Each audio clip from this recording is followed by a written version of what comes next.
நம்மள நிறைய பேர் அட்லீஸ்ட் ஒரு தடவையாவது இந்த பெயிண்ட் ஸ்ப்ரே கன்ல பெயிண்ட் அடிச்சு பார்த்துடணும் அப்படின்னு ஆசைப்பட்டிருப்போம்.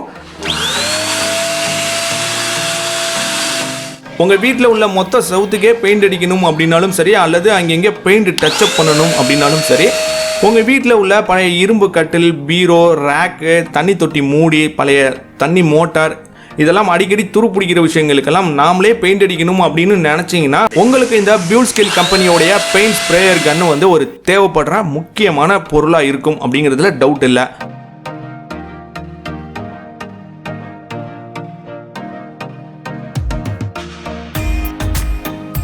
இந்த பெயிண்ட் ஸ்ப்ரேயரில் நீங்கள் பெயிண்ட் பண்ணிவிட்டு உங்கள் ஃப்ரெண்ட்ஸ் யாரையாவது கூட்டிகிட்டு வந்துட்டு நான் தான்ப்பா பெயிண்ட் அடித்தேன் அப்படின்னு சொன்னீங்கன்னா கண்டிப்பாக அவங்க நம்ப மாட்டாங்க. ஏன் அப்படின்னா அந்தளவுக்கு ஒரு ப்ரொஃபஷ்னல் ஃபினிஷிங் இந்த கன் மூலியமாக நம்ம பெயிண்ட் பண்ணும் போது கிடைக்குது.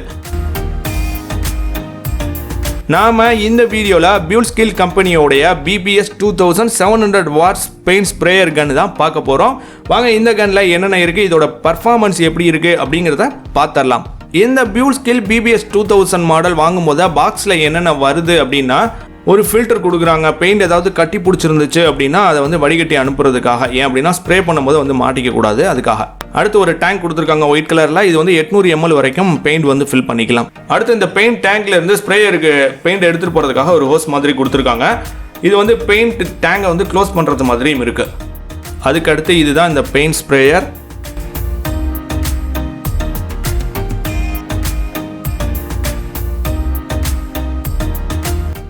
இதோட வெயிட் வந்து கிட்டத்தட்ட ஒரு 3/4 கிலோ இருக்கும் அப்படின்னு நினைக்கிறேன். இதோட கலர் பார்த்தீங்கன்னா சூப்பராக இருக்குது பார்க்குறதுக்கு, பிளாக் அண்ட் ஆரஞ்ச். ரொம்ப காம்பேக்டாக இருக்குது பிடிச்சி யூஸ் பண்ணுறதுக்கு. ஒருவேளை ஃபுல்லாக பெயிண்ட் ஏற்றிக்கிட்டோம் அப்படின்னா இன்னும் கொஞ்சம் வெயிட் ஏறிடும் அப்படின்னு நினைக்கிறேன். ஸோ வீட்டில் சின்ன சின்ன ஆப்ஜெக்ட்டுக்கு நம்ம பெயிண்ட் பண்ணும்போது ரொம்ப வெயிட் ஏற்றிக்க தேவையில்லை அப்படின்னு நினைக்கிறேன். ஏன்னா ரொம்ப பெயிண்ட் யூஸ் பண்ண போகிறதில்ல. ஒருவேளை ப்ரொஃபஷ்னலாக நம்ம யூஸ் பண்ணோம் அப்படின்னா கண்டிப்பாக ஃபுல் பண்ணணும் டேங்கை. அப்போதைக்கு கொஞ்சம் வெயிட் இருக்கிறது மாதிரி இருக்கும். நம்ம 2 கையில் யூஸ் பண்ணிக்கலாம். கன்னில் இந்த இடத்துல ஆன் ஆஃப் சுவிட்ச் கொடுத்துருக்காங்க. நீங்கள் பவரில் கனெக்ட் பண்ணிவிட்டு இந்த சுவிட்சை ஆன் பண்ணிங்கன்னா மோட்டர் வந்து ரன் ஆயிடுது. அதுக்கப்புறம் இந்த ட்ரிக்கரை ப்ரெஸ் பண்ணிங்கன்னா மட்டும்தான் வந்து ஸ்ப்ரே ஆகுது. அதுக்கடுத்து இந்த மிஷினோட ஒயர் லென்த் கிட்டத்தட்ட 1.5 மீட்டர் இருக்குது. அதுக்கு அடுத்து இந்த மிஷினில் நம்ம முக்கியமாக கவனிக்க வேண்டியது இந்த பார்ட் தான். இதை வந்து அட்ஜஸ்ட் பண்ணி நமக்கு தேவைப்படுற சைஸில் பெயிண்ட் பண்ணிக்க முடியும். அதாவது ஓவல் சைஸில், ரவுண்ட் சைஸில், வெர்டிக்கல், இந்த மாதிரி எந்த சைஸில் வேணுமோ நாம் இந்த நேபை அட்ஜஸ்ட் பண்ணி பெயிண்ட் பண்ணிக்கலாம். நீங்கள் அடிக்கும் போதே மிஷினை ஆஃப் பண்ணிவிட்டு லைட்டாக அட்ஜஸ்ட் பண்ணிவிட்டு அடித்து பார்த்தீங்க அப்படின்னா ஓவலில் உழுகும், ரவுண்ட் ஷேப்பில் உழுகும். ஸோ எப்படி உங்களுக்கு தேவையோ அந்த மாதிரி இது பண்ணிக்கலாம்.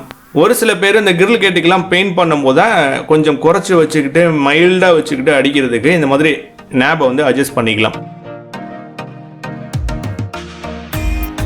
நெக்ஸ்ட் இப்போ இந்த கன்னோட பர்ஃபார்மன்ஸ் எப்படி இருக்கு அப்படிங்கிறத பார்த்துடலாம். பெயிண்டை மிக்ஸ் பண்ணி இந்த டேங்கை மிஷினில் ஃபிக்ஸ் பண்ணியாச்சு. பவரில் கனெக்ட் பண்ணிவிட்டு இந்த ஸ்விட்சை ஆன் பண்ணிங்க அப்படின்னாலே மோட்டர் ரன் ஆகும். அதுக்கப்புறம் இந்த ட்ரிக்கரை ப்ரெஸ் பண்ணி நீங்கள் பாட்டில் பெயிண்ட் பண்ணிக்கிட்டே இருக்க வேண்டியது தான். வாவ், சூப்பர்ல.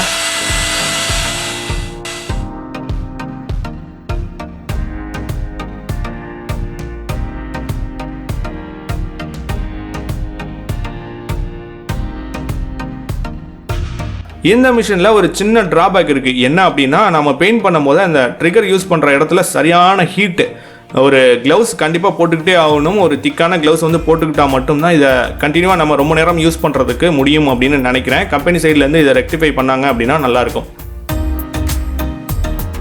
மற்றபடி நாம் கொடுக்குற காசுக்கு ஒரு ப்ரொஃபஷனல் ஒர்க்குக்கு கூட இந்த மிஷின் நாம் யூஸ் பண்ணலாம். அந்தளவுக்கு ஒர்த்தாக இருக்குது, நல்ல குவாலிட்டியாக இருக்குது.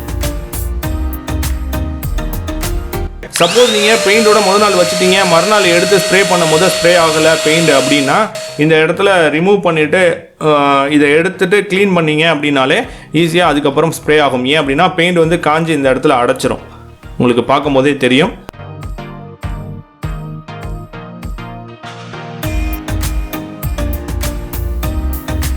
ஸோ அதுக்கப்புறம் நீங்கள் எவ்வளோ வேணாலும் ஸ்ப்ரே பண்ணிக்கிட்டே இருக்கலாம். ஸோ எனக்கு இந்த ப்ராடக்ட் ரொம்ப பிடிச்சிருக்கு, ஒர்த்தான ப்ராடக்ட் அப்படின்னு நினைக்கிறேன். உங்களுக்கு இந்த ப்ராடக்ட் பிடிச்சிருந்து வாங்கணும் அப்படின்னு நினச்சிங்கன்னா டிஸ்கிரிப்ஷனில் லிங்க் கொடுத்துருக்கேன், வாங்கிக்கோங்க. இந்த வீடியோ உங்களுக்கு பிடிச்சிருந்துச்சு அப்படின்னா மறக்காமல் லைக் பண்ணிட்டு போங்க. தேங்க்யூ.